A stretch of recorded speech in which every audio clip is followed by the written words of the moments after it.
الأنبياء والمرسلين وعلى آله وأصحابه وأزواجه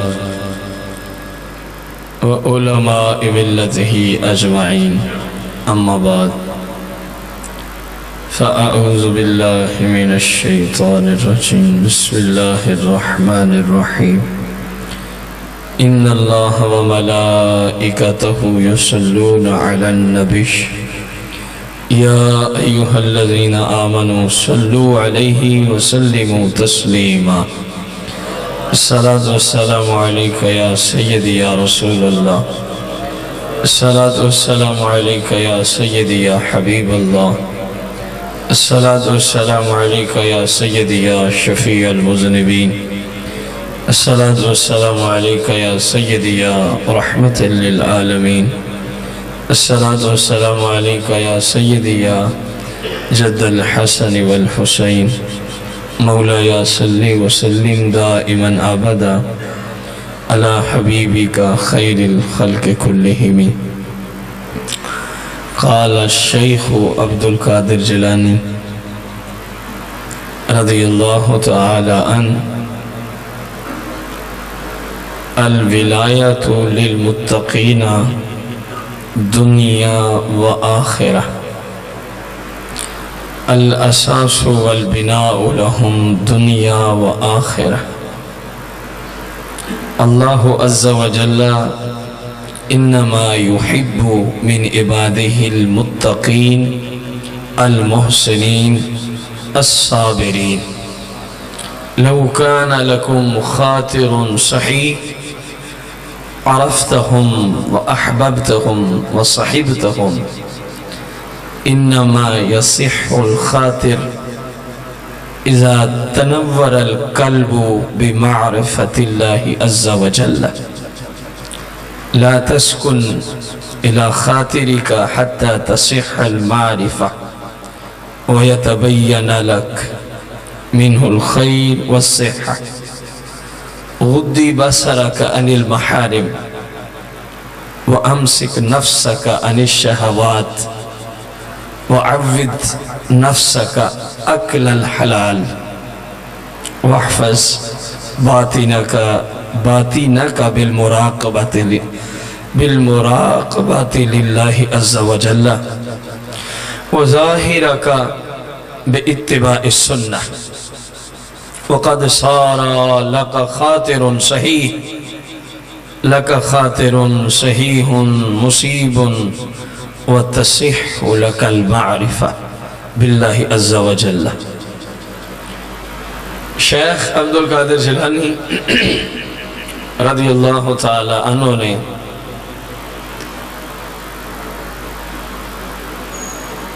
خطاب کرتے ہوئے ارشاد فرمایا کہ الولایت للمتقین ولایت جو ہے یہ صرف متقیوں کا حصہ ہے ولایت کن کا حصہ ہے متقی پرہیزگار شخص کا حصہ ہے دنیا و آخرہ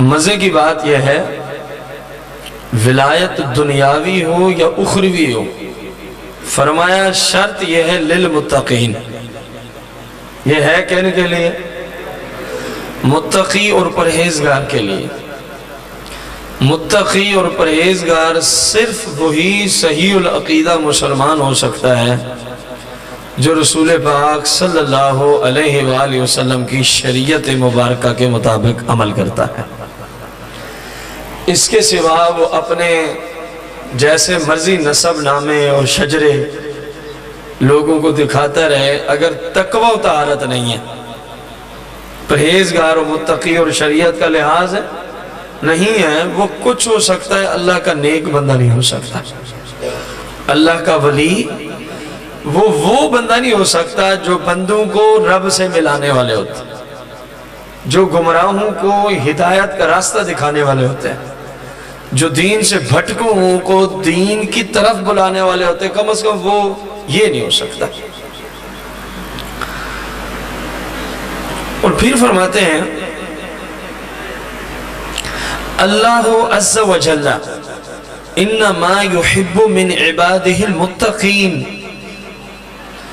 اللہ اپنے بندوں میں سے کن لوگوں سے محبت کرتا ہے؟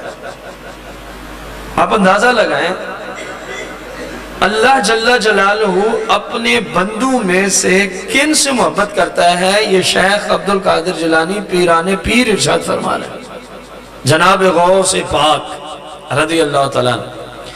آپ فرماتے ہیں لوگوں، انما اللہ جو محبت فرماتا ہے، یحب من عبادہ، اپنے بندوں میں سے المتقین، کن کے ساتھ محبت کرتا ہے؟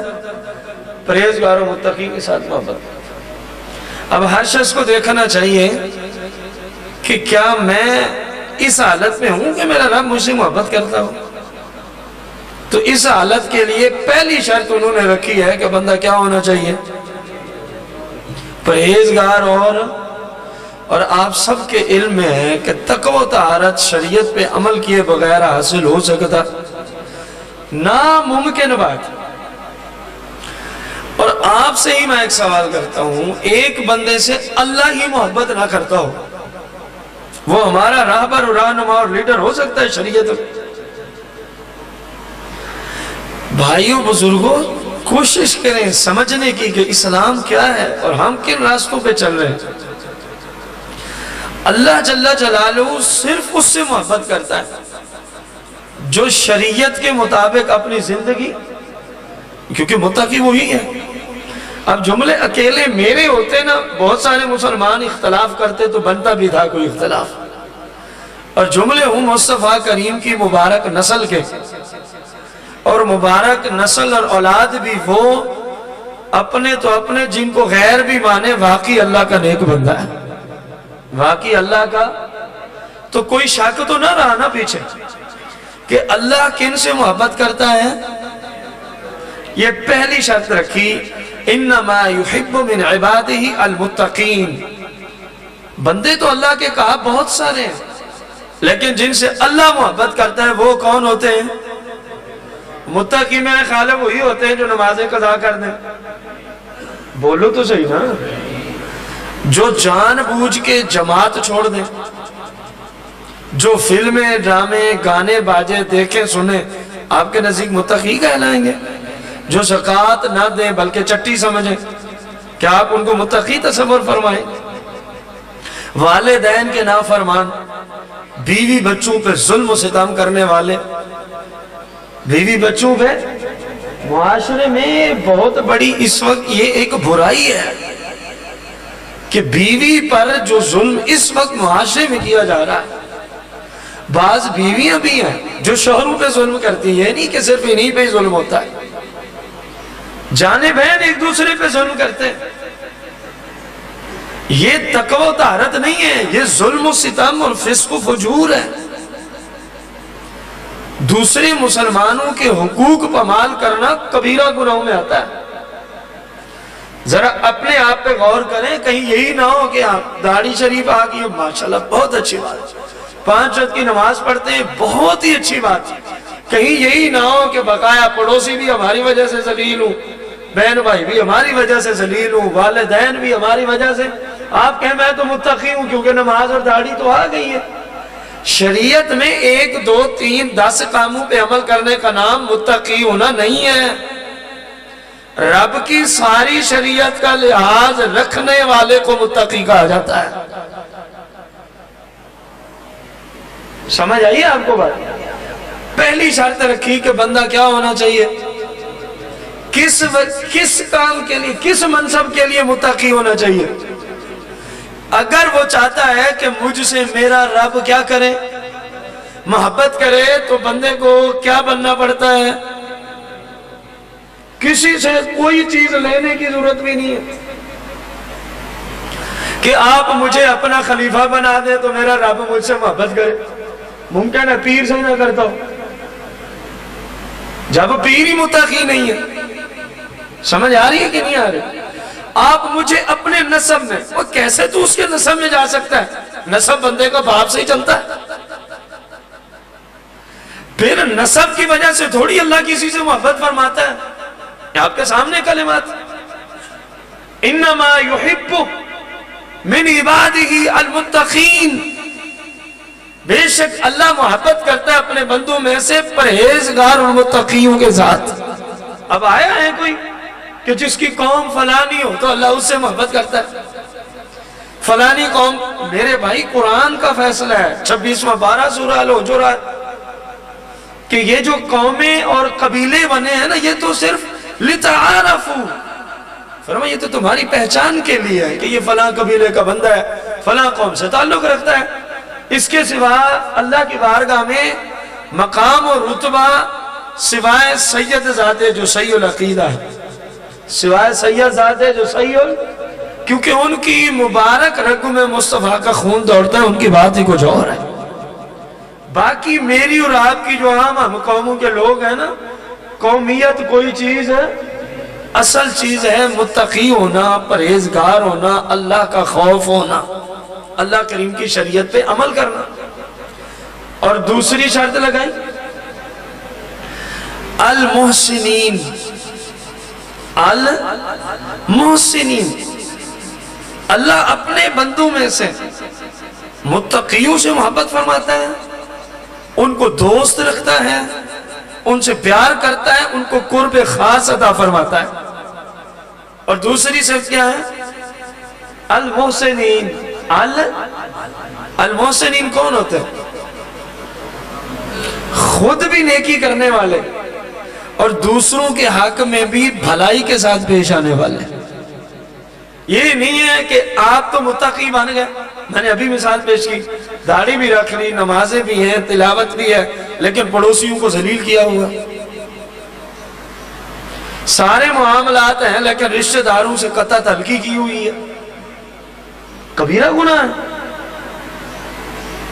رشتہ داروں سے یا کسی مسلمان سے دنیاوی رنجش کی وجہ سے قطع تعلقی کرنا کبیرہ گناہوں میں، حتیٰ کہ بعض روایات میں ایسے بندے کی بخشش ہی نہیں ہے سرے سے۔ ان مبارک ٹائموں میں بھی اس کی بخشش نہیں ہے جن میں اللہ کریم اپنے حبیب کا صدقہ امت کو عام بخشش کا اعلان فرما رہا ہوتا۔ جو مسلمانوں سے قطع تعلقی کیا ہوا ہے ان کو اللہ اس وقت بھی معاف نہیں فرماتا۔ تیسری شرط لگائی الصابرین۔ الصابر، اللہ کے دوست کون ہیں؟ اللہ کن سے پیار کرتا ہے، کن سے محبت فرماتا ہے؟ فرمایا بندہ متقی ہونا چاہیے، بندہ احسان کرنے والا، نیکی کرنے والا اور دوسروں کے ساتھ اچھائی کرنے والا ہو۔ اور اگلی بات الصابرین، فرمایا ہر طرح کے دینی معاملات میں وہ صبر سے کام لینے والا ہو، نیک اعمال کرنے میں صبر سے کام لیے جا رہا ہو، اور گناہوں سے بچنے میں صبر سے کیا لے رہا ہو؟ گناہوں سے بچنے میں بھی صبر سے کام لینا پڑتا ہے۔ دیکھو نا، ایک بندے کے دل میں آیا کہ یار میں گانے باجے سن، یہ اس کے دل کی گندی خواہش ہے، لیکن اب اس نے گناہ پہ صبر کیسے کرنا ہے؟ وہ کہتا ہے نہیں یار میں اپنے رب سے ڈرتا ہوں، میں اپنے، تو اس کو شریعت کہتی ہے گناہوں پر صبر کرنا۔ گناہ نہیں کرتا لیکن اپنے آپ کو مشقت میں ڈال دیتا، بظاہر تو مشقت ہے کہ نہیں ہے، وہ نفس کی بات جو نہیں مانی گئی، نفس ہمارا کی بات جو، یہ سب سے بڑا جہاد کیوں کہا ہے علماء نے؟ سب سے بڑا جہاد یہ ہے بندہ اپنے نفس ہمارا کو مار ڈالے، یہ جہاد میں جانے سے بھی بڑا جہاد ہے۔ آخر کوئی وجہ ہے تو اس کو جہاد اکبر کا درجہ دیا گیا۔ اب یہ تین باتیں آپ اپنے اندر لے آئیں، متقی پرہیزگار بن جائیں، نیکی کرنے والے اور دوسروں کے ساتھ بھلائی کے ساتھ پیش ہیں، آپ بھلائی کریں دوسروں کے ساتھ، وہ آپ کے ساتھ زیادتی کرتا ہے آپ اس کو ذہن میں ہی نہ رکھیں۔ مصطفیٰ کریم صلی اللہ علیہ وسلم کا یہی طریقہ ہے کہ نہیں ہے؟ یار ہمارے تو مسلمان بھائی ہیں، اگر ہمارے ساتھ زیادتی کر بھی لیں گے ہم ان سے درگزر نہیں کرتے۔ اپنے آقا مولا صلی اللہ علیہ وسلم کا طریقہ دیکھو، بتوں کے پجاری مشرک آپ کو کس کس طرح ستایا کرتے، جبریل جیسے فرشتے نوکر بن کے تشریف لاتے، حکم ہو تو ان کو رگڑ دوں، فرماتے نا اگر یہ نہیں آئیں گے اسلام میں تو میں دیکھ رہا ہوں ان کی نسلیں ضرور آ جائیں گی۔ دیکھو آپ صلی اللہ علیہ وسلم طاقت بھی رکھتے ہیں، پاور بھی رکھتے ہیں، لیکن آپ نے ان کو کچھ بھی نہیں کہا. فرمایا کہ یہ نہیں تو ان کی نسلیں ضرور اسلام کی طرف لوٹ آئیں گی. تو احسان ہے کہ نہیں؟ نیکی ہے دوسرے کے ساتھ کہ نہیں؟ حسن سلوک ہے کہ نہیں؟ ہماری حالت یہ، ہم مسلمان بھائیوں سے اگر اونچ نیچ ہو جائے، یار میں ہوں آپ ہیں، ہم انسان ہیں، ہم انسان ہیں، عام انسان ہیں. مجھ سے آپ کے حق میں کوئی غلطی ہو سکتی ہے، آپ سے میرے حق میں کوئی غلطی ہو سکتی ہے، کیونکہ ہم عام بندے جو ہیں. تو ہمیں چاہیے ایک دوسرے کے ساتھ درگزر کے ساتھ معاملہ کیا کریں، نہ یہ کہ چھوٹی سی خطا ہوئی ہے تو جناب اس کی عزت کو اچھالنا شروع کر دیں. چھوٹا سا مسئلہ بنا ایک محاذ بنا کے کھڑے ہو جائیں. جب بھی کوئی بات ہو تو ذہن میں یہ رکھا جائے، یار یہ انسان ہے اور انسان سے ہی اونچ نیچ ہو جاتی، یہ انسان ہے اور انسان سے ہی. تو اس طرح انشاءاللہ بندہ جھگڑوں سے، فسادات سے، اللہ کے حکم سے، اللہ کے کرم سے بچ سکتا ہے. اور اگر بات ہو جناب 1 انچ کی، ہم نے اس کو 10 گز کا بنا کے باہر پیش کیا تو پھر آگ ہی لگانے والی بات ہے، اور کیا کہہ سکتا ہے. اسلام ان باتوں کو پسند. آگے شیخ عبدالقادر جیلانی رضی اللہ تعالیٰ عنہ نے فرمایا کہ میں تمہیں ایک قانون دیتا ہوں کہ اللہ جل جلالہ کی معرفت کب نصیب ہوتی ہے. اللہ جل جلالہ کی معرفت، اور جب معرفت نصیب ہوتی ہے تو پھر بندے میں تبدیلی کیا آتی ہے، یہ بتانا چاہ رہے ہیں. آپ نے فرمایا کہ اللہ کریم کی معرفت حاصل کرنے کے لیے ضروری ہے لو کان لک خاطر صحیح، خاطر کہتے ہیں قلب کو، دل کو. کہا اگر تیرا دل صاف ستھرا ہو جائے، اگر تیرے دل کی جتنی نجاستیں ہیں نا، اگر یہ ختم ہو جائے. دل کی نجاستیں کیا ہوتی ہیں؟ بغض، حسد، کینہ، چغلی، غیبت، بہتان تراشیاں، یہ قلبی نجاستیں. یہ وہ غلاظتیں ہیں جنہوں نے قلب کی دھرتی اپنی اصل کی حیثیت سے نور علی نور تھی، لیکن ان غلاظتوں نے اس کے اوپر پردے ڈال رکھے، اس نور کو چھپا کے رکھا ہوا ہے. کہا کہ جب تک الخاطر صحیح نہیں ہوگا، تیرا قلب سیدھا، تیرا دل صاف ستھرا نہیں ہوگا، تو اپنے رب کی معرفت نہیں حاصل کر سکتا. اب پہچان لو، خود پہچان لو، کسی کے پاس جانے کی کیا ضرورت ہے. ہم تو اللہ کے فضل سے ایسے لوگوں سے نسبتیں رکھتے ہیں کہ جن کو کم و بیش 1000 سال کے قریب بیتنے کو ہے، لیکن ان کے مبارک کلمات آج بھی ہماری دین و دنیا کی اصلاح کے لیے کافی ہے. آپ نے شیخ عبدالقادر جیلانی کا زمانہ دیکھا؟ نہیں دیکھا. یہ جو بیان آپ کو میں سنا رہا ہوں، شیخ عبدالقادر جیلانی رضی اللہ تعالیٰ عنہ نے 7 رجب المرجب 545 سنہ ہجری اتوار کا دن صبح کی نماز کے بعد فرمایا تھا. اب کہاں 545 ہجری اور کہاں 1400 سنہ ہجری میں ہم بیٹھے. زمانہ ہم نے پایا نہیں، لیکن کیسی مبارک نسبت ہے ہماری اولیاء اللہ سے، علماء سے، کہ آج بھی ان کے مبارک کلمات اللہ کے فضل سے ہماری اصلاح فرما رہے ہیں. اگر کوئی آنا چاہے اللہ کی راہ میں تو میں سمجھتا ہوں شیخ عبدالقادر جیلانی کے جو کئی ماہ سے ہم دروس کر رہے ہیں، بندے کی اصلاح کے لیے یہ کافی ہے. اگر کوئی آنا چاہے، ایک بندے کے سامنے آپ نے کھانا رکھا، تیار کر کے رکھا، وہ کہ میں نے کھانا ہی نہیں ہے، تو آپ اس کا کیا کر سکتے؟ کچھ کر سکتے ہیں آپ اس کا؟ اور قانون بھی یہ ہو کہ زبردستی اس کے منہ میں بھی نہیں ڈالنا. قانون بھی یہ ہو کہ اپنی مرضی سے کھا لے تو ٹھیک ہے. قرآن ہے نا، لا اکراہ فی الدین، جبر نہیں کر سکتے کسی پر. تو یہ پکی پکائی تو ہمیں علماء دے رہے ہیں. اب ہم یار اس کو کھا ہی نہ سکے، اپنے رب کو راضی کرنے کے لیے، اپنے رب کا دوست بننے کے لیے، اپنے رب کا پیارا بننے کے لیے پکی پکائی کو ہم کھا ہی نہ سکے تو اپنی قسمت کو روئے پہ.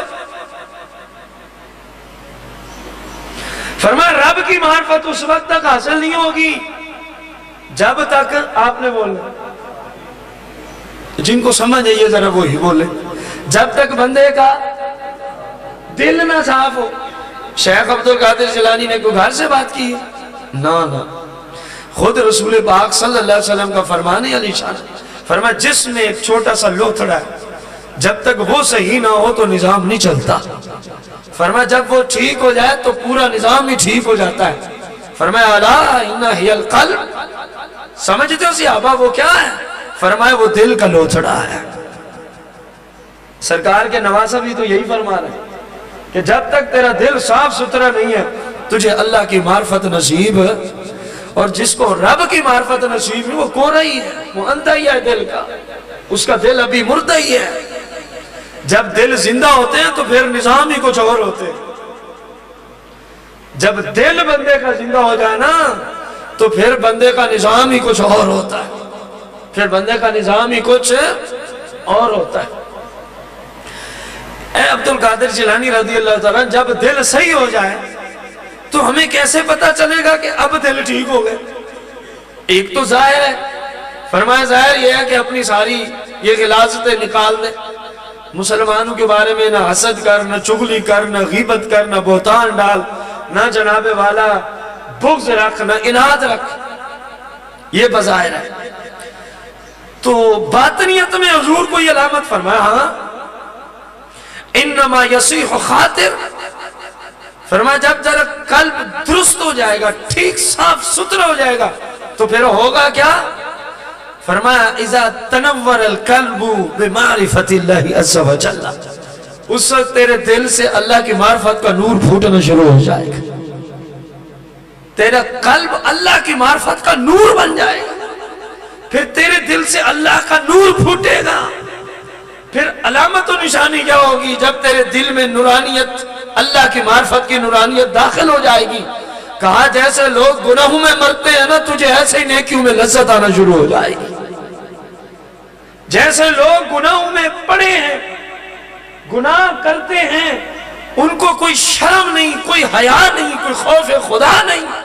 فرمایا جب تجھے اللہ معرفت دے دے گا پھر تجھے گناہوں سے شرم بھی آئے گی، حیا بھی آئے گی، اللہ کا خوف بھی آئے گا، مصطفیٰ سے شرم بھی آئے گی.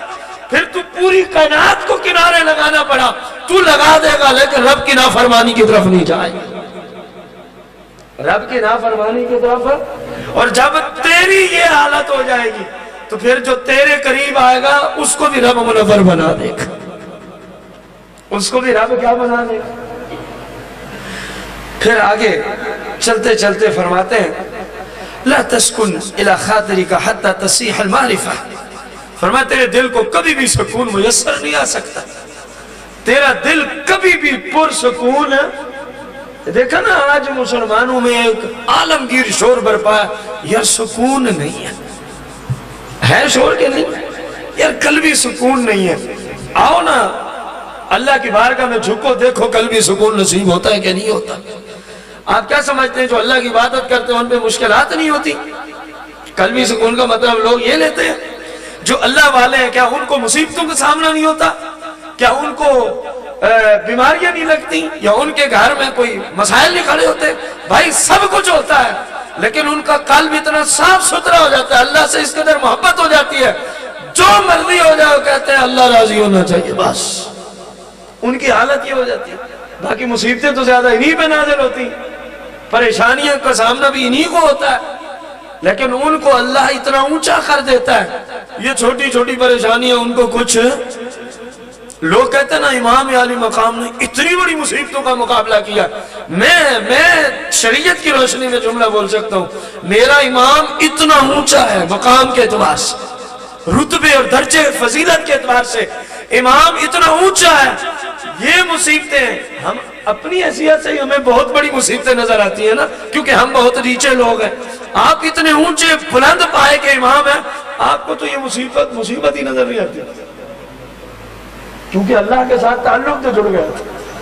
جب بندے کا تعلق اللہ سے جڑ جاتا ہے پھر دنیاوی مصیبتوں کو وہ کچھ بھی نہیں سمجھتا، وہ ہر وقت ایک ہی چیز کے پیچھے لگا رہتا ہے، میرا رب بس میرا رب بس میرا. ورنہ امام علی مقام نے اتنی بڑی قربانیاں کیوں دیا؟ اپنے رب کی خاطر، اپنے رب کو راضی کرنے کی خاطر. فرمایا کبھی کبھی بھی سکون میسر نہیں ہوگا. لا تسکن الی خاطری کا، تیرے قلب کو کبھی بھی لا تسکن سکون، ہاں حتی تصیح المعرفہ، اگر اللہ کی معرفت درست ہو جائے، یعنی قلب ٹھیک ہو جائے، قلب ٹھیک ہوگا تو معرفت نصیب ہوگی. فرمایا جب معرفت نصیب ہوتی ہے تو پھر اللہ قلبی سکون عطا فرما دیتا ہے، پھر وہ بندہ پرسکون ہوتا ہے. الا بذکر اللہ تطمئن القلوب، قرآن ہے. کہا جب تم اللہ کی یاد میں آ جاتے ہو اللہ تمہارے دلوں کو سکون سے بھر دیتا ہے. جب اللہ دلوں کو سکون سے بھر دیتا ہے پھر یہ دنیاوی مصیبتیں بندے کو ڈگمگاتی نہیں، بندے کو صراط مستقیم سے واویلا کرنے، جزا فضا، ناشکری، پتہ نہیں کیا کیا. اسی حالت میں تو شیخ تھے نا، آپ کو بتایا گیا آپ کے گھر والوں میں سے فلاں کا انتقال ہو گیا، جملے سننا جملے. ہمارے ایک دن کی بچی کا انتقال ہو جائے، بچے کا انتقال ہو جائے، کئی نمازیں ہماری قضا ہو جاتی ہیں. یہ ہماری ویلیو رہ گئی ہے، یہ ہماری اوقات ہے. شیخ عبد القادر جیلانی ایسے ہی دین پڑھا رہے تھے جیسے ہم دین پڑھ رہے ہیں، شاگرد پڑھ رہے ہیں، آپ پڑھا رہے ہیں. کسی نے آ کے کہا حضور آپ کے گھر کا فلاں بندے کا انتقال ہو گیا. فرمایا میں رسول اللہ کا دین پڑھا رہا ہوں، اس کے غسل اور کفن کا انتظام کرو، جب جنازہ تیار ہو جائے تو فقیر آ کے جنازہ پڑھا دے گا. کوئی سمجھ لگی ہے؟ جب قلب صحیح ہوتے ہیں تو پھر حالات یہ ہوتے ہیں. سارا نظام ہی قلب کے اوپر کھڑا ہے، سارا نظام ہی قلب کے اوپر کھڑا ہے. فرمایا جب تیرے قلب درست ہو گیا، معرفت نصیب ہو گئی، قلب نورانی ہو گیا، نور پھوٹنا شروع ہو گیا، جو تیرے قریب آئیں گے ان کو بھی اللہ ہدایت نصیب فرمائے گا. ظاہر سب کچھ تو اللہ نہیں دینا ہوتا نا، بندے کیا کر سکتے ہیں، لیکن بندے صرف اسباب ہی بنتے ہیں، بندے فقط اسباب ہی بنتے ہیں. فرمایا جب یہ ساری صورتیں تجھے ملنا شروع ہو جائیں گی وَيَتَبَيَّنَ لَكَ مِنْهُ الْخَيْرُ وَالصِّحَةُ، اس وقت حالت یہ ہوگا کہ خیر اور صحت اس وقت تیرے لیے جناب والا سامنے آنا شروع ہو جائے گی، سامنے آنا شروع ہو جائے گی. حضور کوئی زہری علاج بھی بتا دیں، فرمایا بالکل ہے. غُضِّ بَصَرَكَ عَنِ الْمَحَارِمِ، فرمایا یہ جو آنکھیں ہیں نا، آنکھیں اجنبی عورتوں سے ان کو بچا کے رکھ. اجنبی عورتوں سے ان کو، جس کو آج لوگ گناہ ہی نہیں سمجھتے. آج ہماری مائیں بہنیں مختلف فنکشنوں میں ننگے بدن ننگے جسم پھرتی گھومتی ہیں، وہیں باپ بھی ہے، شوہر بھی ہے، بھائی بھی ہے. یہ ہے مسلمان کی کردار. کیوں؟ گناہ کر کر کے ان کے قلب کالے سیاہ ہو گئے. اب ان کو ان کی اپنی ننگی عورتیں بھی ان کو عیب نظر نہیں آتا. ورنہ یار بندے میں 100 میں سے صرف 1% بھی غیرت ہو نا اسلامی، اس کی ماں بہن ننگی نظر آئے فنکشن میں غیر مردوں کے سامنے، وہ تو ویسے ڈوب کے مر جائے. جس میں غیرت ہو بات اس کی ہو رہی ہے. غلط تو نہیں کہہ رہا میں، ناراض تو نہیں ہو گیا. میں کیا کروں، میں مجبور ہوں. رسول پاک کی شریعت کا آرڈر یہی ہے، میں مجبور ہوں. اگر میں سیدھی بات نہیں کرتا میں خود بنستا ہوں. میں نے کون سا کو کسی کا نام لے کے بات کرنی ہوتی. یہ جو تبلیغ آپ کے لیے، میرے لیے بھی یہی قانون ہے شریعت. یہ کتنا بڑا اونچا منصب ہے جہاں اللہ کریم نے ہمیں بٹھایا. اگر میری بیوی اسی طرح آپ کسی فنکشن میں دیکھ لے، آپ پہ فرض ہے، آپ پہ فرض ہے کہ آپ مجھے مصلی امامت سے ایک شرط کے ساتھ رکھیں، ورنہ مجھے سائڈ پہ کر دیں، یا ادھر اعلانیہ توبہ کر کہ آئندہ ایسا نہیں ہوگا، یا میرے پیچھے نماز نہیں ہوگی. تو کیا یہ شریعت صرف امام مسجد کے لیے؟ یہ شریعت صرف عالم اور مفتی کے لیے، شیخ کے لیے؟ بقایا جو عام لوگ ہیں ان کے لیے شریعت ہے ہی کوئی نہیں. اللہ جل جلالہ اس کام کو پسند نہیں فرماتا. رسول اللہ اس بے غیرتی کو پسند. خدا کا خوف کرو، اپنے گھروں پہ نگاہ دوڑاؤ. آپ کی بیویاں، آپ کی بچیاں کیسے لباس پہن کے جاتی ہیں اور کہاں کہاں جاتی ہیں، کن حالات میں جاتی ہیں، کن لوگوں کے سامنے جاتی ہیں. رسول پاک صلی اللہ علیہ وسلم تشریف فرما، آپ کی 2 بیوی امہات المومنین تشریف فرما. ایک نبینا سے آگے ہے، کون؟ سرکار نے فرمایا پردہ کرو، چلی جاؤ۔ انہوں نے عرض کی یا رسول اللہ یہ تو اندھا ہے، مسلمان کے لیے کافی ہے، یہ تو حالانکہ سارے نفوس قدسیہ وہ ہیں جو تقوی و طہارت کی آخری سٹیج پہ پہنچے، کسی میں کوئی ذرا برابر شک نہیں۔ یا رسول اللہ یہ تو، جواب کیا ملا؟ فرمایا تم دونوں بھی اندھی ہو گئی ہو، چلو یہ تو اندھا ہے تم بھی اندھی ہو، فرمایا جاؤ پیچھے چلی جاؤ۔ یہ کن کا فرمان ہے؟ جن کی ذات پہ میں نے اور آپ نے کلمہ پڑھ کے اپنے آپ کو مسلمان کہتے ہیں، جن کی شفاعت کے لیے 24 گھنٹے ہم روتے ہیں، اسالک الشفاعت یا رسول اللہ کے صدائے دیتے ہیں، شفاعت ایسے ہی نصیب ہو جائے گی آپ کی مخالفت میں پوری زندگی بسر کر کے؟ آپ نبیوں کے سامنے اپنی بیویوں کو نہ جانے دیں، اور نبینے بھی وہ جو تقوی و طہارت کے بہت بلند پہاڑ، صحابہ جن سے اونچا انبیاء کے بعد کوئی ہو نہیں سکتا، اور ہماری مائیں بہنیں ننگے بدن، ننگے جسم، سر کے بال کھلے، وہ دوپٹے کا تو نظام ہی ختم ہو گئے، لباس ان کا ایسا ہے چھاتی آدھی ننگی ہے، بازو سارے ننگے ہیں، کروٹیں پہلو ننگے ہیں، پنڈلیاں ننگی ہیں، اور جو کوئی تھوڑا بہت پہنا ہے وہ اتنا ٹائٹ ہے، ہونا نہ ہونا برابر ہے۔ اور پھر فساق و فجار کا مجمع ہے، زمانے کے بغیرت دلے دیوس وہاں کرے ہیں، جب ہماری مائیں بہنے جاتی ہیں، بتاؤ تو صحیح یہ کون سی عشق رسول کی شمع روشن کر رکھی ہے، یہ کون سی محبت رسول کی شمع آپ نے روشن کر رکھی ہے، یہ کون سا اسلام دین اور مذہب ہے جس پہ آپ کے گھر والے عمل کر رہے ہیں؟ کیوں نہیں ان کو سمجھ آتی کہ یہ بھی جرم اور عیب ہے؟ دل کالے ہو گئے گناہ کر کر کے، ظاہر کسوٹی والا سسٹم ہوگا تو پتہ چلے گا یار یہ بھی عیب ہے۔ یہی تو شیخ فرما رہے ہیں، فرمایا جب تیرا دل صحیح ہوگا تجھے پھر یہ عیب نظر آئے گا، پھر پورے رشتہ دار ناراض ہو جائیں گے، تو پرواہ نہیں کرے گا، تو کہے گا نہ میری بیوی آئے گی نہ میری بیٹی آئے گی، نہ کوئی آئے گا، اگر آئیں گے تو پردے کی حالت میں تیرے گھر تک آئیں گے، ہوٹلوں کے ماحول میں ہم نہیں بیچ سکتے۔ یہ اس وقت ہوگا جب قلب صحیح ہوگا، جب اللہ کی معرفت نصیب ہوگی، جب اللہ نے آپ کو اپنا دوست بنا رکھا ہوگا۔ یعنی سادہ لفظوں میں بات ختم کروں، جب آپ گناہوں سے ایسے ہی بچنا شروع ہو جائیں جیسے بندہ زہر سے پتہ ہو کہ یہ زہر ہے، اس سے بچنے کی کوشش کرتا ہے، سمجھ لو قلب صحیح ہو گیا، رب نے معرفت بھی عطا فرما دی ہے، اور اگر نہیں ہے تو سمجھ لو پھر کام خراب ہے۔ اللہ تعالیٰ ہمیں اپنے حبیب کا صدقہ قلب صحیح عطا فرمائے، اللہ ہمارے قلوب کی دھرتی کو منور فرما دے۔ چلو ہم گندے صحیح، مندے صحیح، پاپی صحیح، مجرم صحیح، ہم اللہ کی بارگاہ میں شیخ عبدالقادر جیلانی کا واسطہ پیش کرتے ہیں، لیکن یہ یاد رکھیں اکیلے واسطوں سے بھی کام نہیں چلتا، کچھ نہ کچھ کرنا بھی پڑتا ہے۔ واسطے سے یہ ہے کہ ذرا توفیق مل جاتی ہے، لیکن بندہ توفیق کے راستے کی طرف چلے تو صحیح، کہ یا اللہ میرا قلب منور کر دے، سارا دن گھر میں کیبل چلتی، یا اللہ میرا قلب منور کر دے، نماز کے قریب نہیں جانا، جماعت کے قریب نہیں جانا، پڑوسیوں کو ذلیل کرنا ہے، زکوٰۃ دینی نہیں، روزی حرام ہے، یا اللہ میرا قلب منور کر دے، عبدالقادر جیلانی کا صدقہ۔ سمجھ آ رہی ہے؟ حج فرض ہے اور وہ چٹی سمجھتا ہے اتنے پیسے لگا کے کیوں جاؤں؟ ایک بندے کے حج میں میری پوری فیملی کا عمرہ ہوتا ہے، عمرہ ہی کیوں نہ کر لوں؟ تو ٹھیک ہے چلا جا، لیکن جہنم تو مقدر بنے گی پھر، جب حج فرض ہے عمرے کا تو فائدہ ہی کوئی نہیں۔ آئیے سمجھ، واسطہ ضرور کام کرتا ہے لیکن بندہ کچھ اس طرف آنے کا تو سوچے نا۔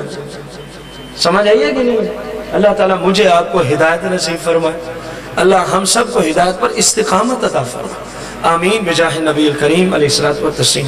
ایک مرتبہ